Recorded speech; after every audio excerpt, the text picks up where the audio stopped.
everyone and welcome back to my channel, Marissa Roots Undone, and today is a Treasure Tress unboxing. So I do have the July box here and it's a bit late, sorry, but I'm going to get straight into it and show you guys what is in the July Treasure Tress box. And as you can see, we have a Shea Moisture Takeover box, including 5 full-sized Shea Moisture products.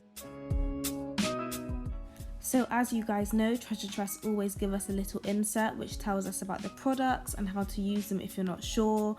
But now we have a mini magazine which is so cute. And moving on to products, we have the Coconut and Hibiscus Curl and Shine shampoo. And this has become one of my favourite products alongside the Curl and Shine conditioner. And these products are for thick and curly hair.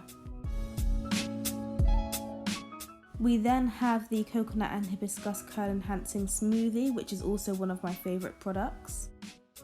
As well as the Curling Gel Souffle, which I'm not a huge fan of as I don't find it keeps my hair as moisturised as the rest of the line.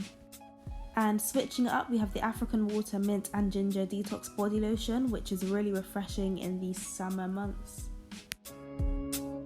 And here we have the full July collection for only £20. Make sure to use my discount code ROOTSUNDONE for money off of your first Treasure Tress box.